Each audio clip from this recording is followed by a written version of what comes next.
সমাচার টেনের শুরুতেই ওপার বাংলার দিকে নজর রাখতেই হচ্ছে। হাসিনা সহ 3 আসামির মামলার রায়দান করবে ঢাকার আন্তর্জাতিক অপরাধ ট্রাইব্যুনাল। আর কিছু পরে, অর্থাৎ একটু পরেই হাসিনা মামলার রায়। সান্নিক রয়েছে টেলিফোন লাইনে। সান্নিক, কখন রায়দান? দেখো, এখনো পর্যন্ত বাংলাদেশ সূত্রে যেটা জানতে পারা যাচ্ছে, আজ স্থানীয় সময় অর্থাৎ বাংলাদেশের সময় সকাল 11টায় এই রায়দান হওয়ার কথা, যার সরাসরি সম্প্রচার বাংলাদেশের সংবাদ মাধ্যমে করা হবে তেমনটাই জানানো হয়েছে।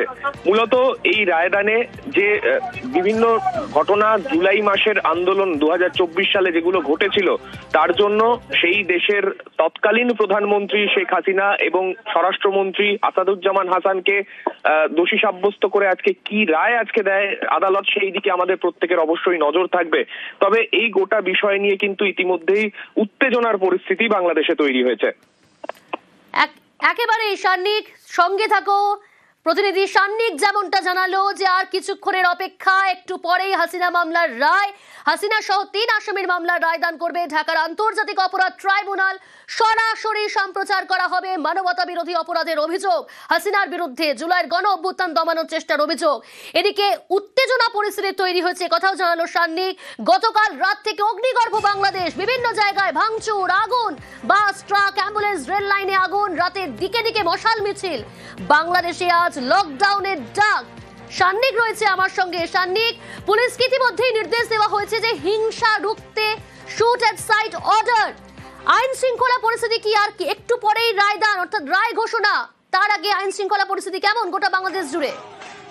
দেখো, শুধুমাত্র ঢাকা নয়, গোটা বাংলাদেশ জুড়েই যেমনটা তুমি বলছো এই পরিস্থিতি তৈরি হয়ে রয়েছে। গতকাল সন্ধেবেলা ঢাকা মেট্রোপলিটন পুলিশের তরফে নির্দেশ দেওয়া হয়েছে, যদি কাউকে হিংসা ছড়াতে দেখা যায়, কাউকে কোথাও অগ্নিসংযোগ করতে দেখা যায়, তো ঢাকা পুলিশ তৎক্ষণাৎ যাতে এই গুলি চালানোর নির্দেশ তাদেরকে দেয়া হয়েছে। এবং এই গোটা বিষয় নিয়ে কিন্তু ইতিমধ্যেই উত্তেজনার পরিস্থিতি বাংলাদেশ জুড়ে।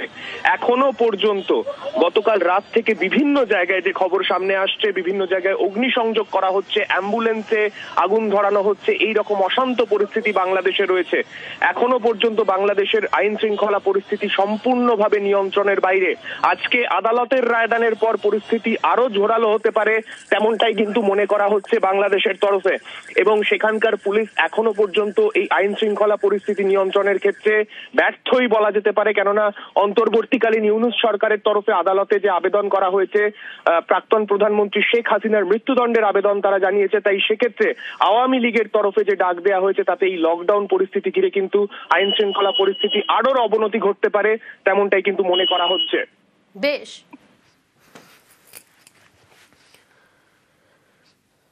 এদিকে বাংলাদেশের জেলে ভারতীয় মৎস্যজীবীর মৃত্যুতে রহস্য।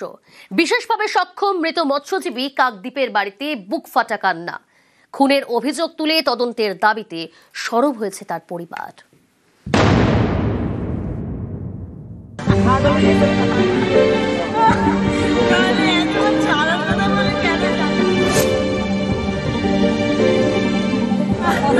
মাছ ধরে ভাত জোটে, বঙ্গোপসাগরে সেই মাছ ধরতে গিয়ে প্রাণ গেল বছর 25-এর বাবলু দাসের। বাংলাদেশের জেলে বিশেষভাবে সক্ষম বাবলু দাসের মৃত্যুতে তৈরি হয়েছে রহস্য। দক্ষিণ 24 পরগনার কাকদ্বীপের পশ্চিম গঙ্গাধরপুর এখানকার বাসিন্দা বাবলু দাস কথা বলতে পারেন না, কানে শোনেন না, মাছ ধরে সংসার চালান। গত জুলাই মাসে কাকদ্বীপ থেকে এফবি মঙ্গলচণ্ডী ট্রলারে ওঠেন। অভিযোগ 14 জুলাই আন্তর্জাতিক জল সীমান্ত পার করে দুটি ট্রলার, একটি এফবি মঙ্গলচণ্ডী আর একটি এফবি ঝড়। 34 জন মৎস্যজীবীকে আটক করে বাংলাদেশের কোস্টগার্ড, তাদের তুলে দেয় সেখানকার পুলিশের হাতে। তারপর থেকে 34 জনই জেলে। অভিযোগ সেখানে বাবলুর উপর অত্যাচার চালানো হয়, তার জেরে মৃত্যু বলেই পরিবারের দাবি। আমার ছেলে কানে শুনে না, কথা বলতে পারে না, কথা বলতে পারছে না, তাই সে বাবা ছেলে কথা মারি দিই, তাইলে আমরা বাংলাদেশ থেকে সারা হবো সবাই। তাইলে ওই ছেলে মারা গেলে কেউ আর এই কথা ব্যাখ্যা করতে পারবো না যে এই ছেলেটার এইভাবে মারছে। মৃত মৎস্যজীবীর পরিবারের দাবি, শনিবার বাংলাদেশ হাইকমিশন থেকে তাদের সঙ্গে যোগাযোগ করা হয়, বাবলু দাসের মৃত্যুর খবর জানায়। দাবি করা হয় হার্ট অ্যাটাকে মৎস্যজীবীর মৃত্যু হয়েছে, তা মানতে নারাজ পরিবার। অল্প বয়সী ছেলে হাইকমিশন জানিয়েছেন ওনার একটা হার্ট অ্যাটাক হয়েছে, তার জন্যই ওর মৃত্যুটা ঘটেছে ওখানে, এরকম একটা প্রাথমিক খবর আসছে। ময়নাতদন্ত হচ্ছে, দেখা যায়। আর উনি জেলের ভেতরেই ছিলেন, বাইরে থাকার কথা নয়, মারা গেলে হয়তো জেলের ভেতরেই মারা গেছে। শনিবার রাতে ভারতীয় জল সীমান্তে ঢুকে পড়ে বাংলাদেশের একটি ট্রলার। 29 জন মৎস্যজীবীকে আটক করে ভারতীয় উপকূলরক্ষী বাহিনী। তাঁদের ফ্রেজারগঞ্জ উপকূল থানার হাতে তুলে দেওয়া হয়। গত বছর অক্টোবরে বাংলাদেশের প্রায় 90 জন মৎস্যজীবীকে এপারে আটক করা হয়। তারা কিন্তু এদেশের সেবা যত্নই পান, কিন্তু বাংলাদেশে একেবারে উল্টো ছবি। গত অক্টোবরে কাকদ্বীপের 95 জন মৎস্যজীবীকে আটক করা হয় বাংলাদেশে। অভিযোগ, কাকদ্বীপের নিরীহ মৎস্যজীবীদের হাত পা চোখ বেঁধে বেধড়ক মারধর করা হয়। রাজ্য সরকারের তৎপরতায় তাঁরা শেষমেশ দেশে ফেরেন। এবার বাংলাদেশে আটক মৎস্যজীবীর মৃত্যু। পরিবারের দাবি, পুলিশের মারেই মারা গিয়েছেন যুবক। কাকদ্বীপ থেকে বিশ্বজিৎ হালদার, নিউজ 18 বাংলা। এসআইআর চালু হতেই বাংলাদেশে ফেরার হিড়িক। সীমান্তে জড়ো 300-র বেশি বাংলাদেশি। স্বরূপনগরের হাকিমপুর চেকপোস্টে বাংলাদেশির ভিড়। অনুপ্রবেশের পর ভারতের বিভিন্ন জায়গায় বসবাস, বছরের পর বছর ভারতের শ্রমিক পরিচারিকার কাজ। অনুপম রয়েছে আমার সঙ্গে। অনুপম, এসআইআর চলছে, এসআইআর কাজ শুরু হয়েছে, আর এই এসআইআর চালু হতেই বাংলাদেশে ফেরার হিড়িক সীমান্তে। কি ছবি? হ্যাঁ দেখো প্রিয়াঙ্কা, একদম এরকমটাই ছবি। একদম যে ভারত বাংলাদেশের যে স্বরূপনগরের যে হাকিমপুর সীমান্ত, সেই হাকিমপুর সীমান্তে আজ সকালেই কিন্তু এরকম ছবি আমাদের ক্যামেরায় ধরা পড়লো। এখানে প্রায় কিন্তু 300-র বেশি, এখনো পর্যন্ত প্রায় 300-র বেশি বাংলাদেশি, যারা এতদিন ধরে অবৈধভাবে ভারতে বসবাস করছিল বিভিন্ন রাজ্যে, এমনকি আমাদের রাজ্যেও বিভিন্ন পরিচারিকার কাছ থেকে শুরু করে বিভিন্ন ভাটা বা বিভিন্ন শ্রমিকের কাজ করতে আত্মগোপন করেছিল। তারা কিন্তু এসআইআর চালু হতেই কিন্তু তারা সীমান্তে জড়ো হয়েছে তারা বাংলাদেশে যাওয়ার জন্য। এবং এখনো পর্যন্ত প্রায় 300-র কাছাকাছি মহিলা, পুরুষ দিয়ে, শিশু দিয়ে কিন্তু তারা বাক্স প্যাকেট নিয়ে সব সীমান্তে এসে হাজির হয়েছে। এবং বিএসএফ কিন্তু তাদের কিন্তু এক কথায় বলা যেতে পারে বিএসএফ তাদের কিন্তু সীমান্ত পার হতে দিচ্ছে না। এবং সূত্র মারফত আমরা জানতে পেরেছি যে এই যে 300 কাছাকাছি বা 300-র বেশি যে বাংলাদেশিরা জড়ো হয়েছে সীমান্তের পারে, এরপরে কিন্তু আরো প্রচুর বাংলাদেশি কিন্তু এখনো তারা কিন্তু রাস্তায় আছে এবং এই সীমান্তের আশেপাশে গ্রামের বিভিন্ন জায়গায় কিন্তু তারা আত্মগোপন করে আছে। তারাও কিন্তু সুযোগ পেলেই কিন্তু বাংলাদেশের বর্ডার পার হয়ে কিন্তু বাংলাদেশে তারা চলে যাবে। এই যে যারা বাংলাদেশি, যারা এতদিন ধরে বাংলাদেশে যারা অবৈধভাবে ভারতে প্রবেশ করার পরে বা ভারতের শুধু আমাদের বাংলায় না, বাংলার বাইরেও বিভিন্ন রাজ্যে তারা বিভিন্ন শ্রমিকের কাজ করতো, পরিচারিকার কাজ করতো, বিভিন্ন জায়গায় আত্মগোপন করেছিল। এদের কাছে কোনো ভারতীয় কোনো রকম ডকুমেন্ট এরা তৈরি করতে পারেনি, যে কারণে কিন্তু অপরটা তারা কিন্তু বাংলাদেশে ফিরে যাওয়ার জন্য উদ্যোগ চেষ্টা করছে। বেশ, তারপরে কি কোনো কাগজপত্র নেই, আধার কার্ড, আই কার্ড কিছু নেই, অবৈধভাবে থাকতেন, তারপরে এখন চলে যাচ্ছে বাংলাদেশে বাড়ি। আচ্ছা, বাংলাদেশে বাড়ি। হ্যাঁ। এখানে কোথায় ছিলেন এতদিন? বিরাটি থাকতেন, কোনো কাগজপত্র নেই, না, অবৈধভাবে থাকতেন। হ্যাঁ। 11-12 শিক্ষকের চাকরির জন্য ইন্টারভিউয়ে ডাক পেয়েছেন প্রায় 20,000। আর এই তালিকা নিয়ে খুব যোগ্য চাকরিহারাদের অনেকের। আবারও পথে নেমে আন্দোলনের হুঁশিয়ারি দিয়েছেন তারা।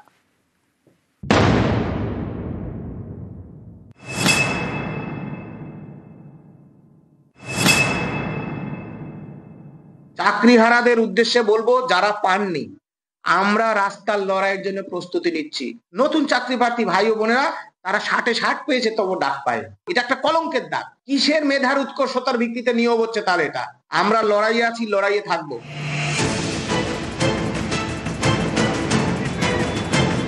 11-12 শিক্ষক নিয়োগের পরীক্ষা শেষ হয়েছে আগেই। সফলদের তালিকা প্রকাশ করেছে এসএসসি। এর মধ্যে ইন্টারভিউয়ের তালিকায় নাম 20,500 জনের। এই লিস্ট নিয়েই আপত্তি তুলেছেন যোগ্য চাকরিহারাদের একাংশ।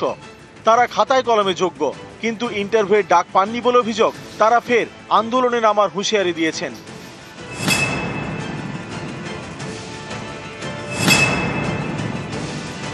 চাকরিহারাদের উদ্দেশ্যে বলবো, যারা পাননি, আমরা রাস্তার লড়াইয়ের জন্য প্রস্তুতি নিচ্ছি। নতুন চাকরি প্রার্থী ভাই ও বোনেরা, তারা 60 পেয়েছে তবু ডাক পায়। এটা একটা কলঙ্কের দাগ। কিসের মেধার উৎকর্ষতার ভিত্তিতে নিয়োগ হচ্ছে তার এটা? আমরা লড়াইয়ে আছি, লড়াইয়ে থাকবো। গত এপ্রিল মাসে সুপ্রিম কোর্টের নির্দেশে 2016 সালের এসএসসির প্যানেল বাতিল হয়ে যায়। প্রায় 26,000 জনের চাকরি যায়। শীর্ষ আদালতের নির্দেশে নতুন করে 9, 10 এবং 11-12 শিক্ষক নিয়োগের পরীক্ষা নেয় স্কুল সার্ভিস কমিশন।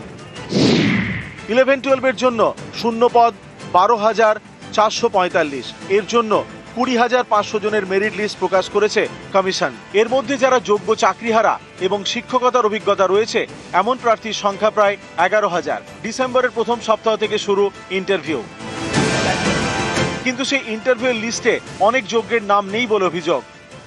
একাদশ দ্বাদশ শ্রেণীর যারা বিশেষ করে এডুকেশন, সংস্কৃত, অনেক যোগ্য চাকরিহারা নিষ্কলঙ্ক শিক্ষক তারা এই পরীক্ষায় অংশগ্রহণ করেও ডাক পাননি। যারা কাট অফটাই ক্লিয়ার করতে পারলো না তাদের কি হবে জানি না, ইন্টারভিউ আর ডেমনস্ট্রেশন দিয়ে পাবো কিনা।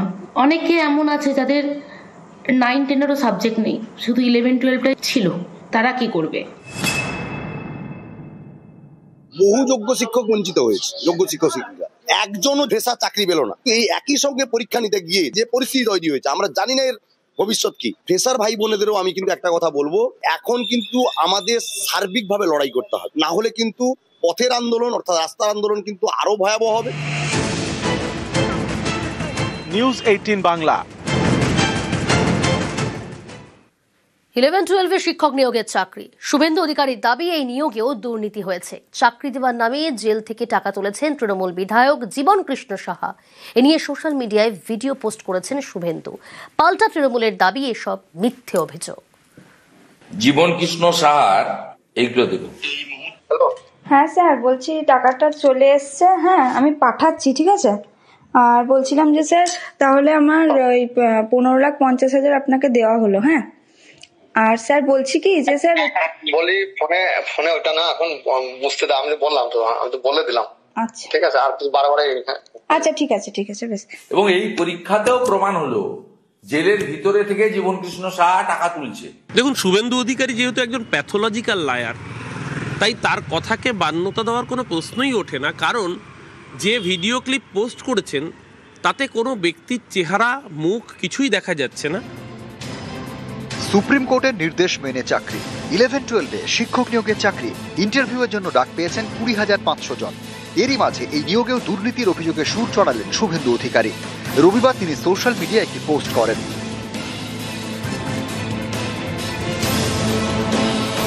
দাবি করেন জেলে বসেই 11-12 রেজাল্টে প্রভাব খাটিয়েছেন মুর্শিদাবাদের বড়োয়ার তৃণমূল বিধায়ক জীবন কৃষ্ণ সাহা। নিয়োগ দুর্নীতির অভিযোগে গত অগাস্টে যাকে গ্রেপ্তার করে ইডি, জীবন কৃষ্ণ এখন জেলে। সোশ্যাল মিডিয়ায় একটি ভিডিও ক্লিপ পোস্ট করে বিরোধী দলনেতার দাবি চাকরি দেওয়ার নামে জেলে বসে টাকা তুলেছেন মুর্শিদাবাদের বড়োয়ার বিধায়ক। তাহলে আমার ওই 15,50,000 আপনাকে দেওয়া হলো, হ্যাঁ। বলি ফোনে ওটা না এখন বুঝতে দাও, আমি বললাম তো, আমি তো বলে দিলাম। কোন বঞ্চিত যোগ্য শিক্ষক তারা ডাক পাননি। জীবন কৃষ্ণ সাহা জেলের মধ্যে থেকে এক্সামের রেজাল্টেও যেভাবে প্রভাব খাটিয়েছেন, জেলে তো উনি ফোন ব্যবহার করছেন। জীবন কৃষ্ণ সাহার এইগুলো দেখুন। হ্যাঁ স্যার, বলছি টাকাটা চলে এসছে, হ্যাঁ আমি পাঠাচ্ছি, ঠিক আছে। আর বলছিলাম যে স্যার তাহলে আমার ওই 15,50,000 আপনাকে দেওয়া হলো, হ্যাঁ। আর স্যার বলছি কি যে স্যার বলি ফোনে ওটা না এখন বুঝতে দাও, আমি বললাম তো, আমি তো বলে দিলাম। দেখুন, শুভেন্দু অধিকারী যেহেতু একজন প্যাথোলজিক্যাল লায়ার, তাই তার কথাকে মান্যতা দেওয়ার কোনো প্রশ্নই ওঠে না। কারণ যে ভিডিও ক্লিপ পোস্ট করেছেন তাতে কোনো ব্যক্তির চেহারা, মুখ কিছুই দেখা যাচ্ছে না। একটা অডিওর ভয়েস শুধুমাত্র শোনা যাচ্ছে। যেই ভিডিওতে কারোর মুখ দেখা যাচ্ছে না, যেই ভিডিওতে অ্যাকচুয়াল কি ঘটেছে সেটা পুরো পরিষ্কার নয়, তার ভিত্তিতে করা কোনো অভিযোগ, সেই অভিযোগ কখনোই মান্যতা পাবে না, না জনমানুষে না আদালতে। সুপ্রিম কোর্টের নির্দেশে 9-10 এবং 11-12 শিক্ষক নিয়োগের পরীক্ষা নিয়েছে এসএসসি। 11-12 ইন্টারভিউয়ের জন্য প্রার্থীদের তালিকাও প্রকাশ করেছে। এরই মধ্যে দুর্নীতির অভিযোগ তুলে চড়া সুর শুভেন্দু অধিকারীর। এই পরীক্ষাতেও প্রমাণ হলো জেলের ভিতরে থেকে জীবন কৃষ্ণ সাহা টাকা তুলছে। আমি কালকেই ইডির কাছে ফোন নম্বর ইত্যাদি পাঠাবো। মমতা বন্দ্যোপাধ্যায় আবার প্রমাণ করলেন তার এসএসসি কে দিয়ে ইন্টারভিউ ডাক দিয়ে যে এবারেও অর্থের বিনিময়ে রাজনৈতিক পরিচয় দেখে হয়েছে, যোগ্যতার ভিত্তিতে বিচার হয়নি। এটা তো শুভেন্দু অধিকারীকে প্রমাণ করতে হবে যে এই ক্লিপগুলো সত্য। কোর্টে যাক না, বারণ কি করেছে? এবারের এসএসসি পরীক্ষা একেবারে স্বচ্ছ হয়েছে। আজকে ফল বেরোনোর পর এই কথাগুলো বলার অর্থই হচ্ছে পুরো প্রসেসটা সম্পর্কে একটা অবিশ্বাসের বাতাবরণ তৈরি করা। কারণ এরা জানে যে যদি সত্যি সত্যি নিয়োগ হয়ে যায় তাহলে যে মানুষগুলোকে নিয়ে এতদিন ধরে রাজনীতি করছেন সেই রাজনীতি করার জায়গাটা পাবেন না, বিধানসভা নির্বাচনের আগে বিজেপি এবং সিপিএম এর এই যে যৌথ নেক্সাস, এই যে মিথ্যের বিনির্মাণ করার নেক্সাস, সেটা মানুষের সামনে বেআব্রু হয়ে যাবে। নিউজ 18 বাংলা। বিয়ের পরেও প্রাক্তন প্রেমিকার সঙ্গে স্বামীর যোগাযোগ, সোশ্যাল মিডিয়ায় কথা, ছবিতে লাভ রিয়াক্ট, এ নিয়ে অশান্তি। ধূপগুড়িতে স্ত্রীকে মারধরের অভিযোগ স্বামীর বিরুদ্ধে।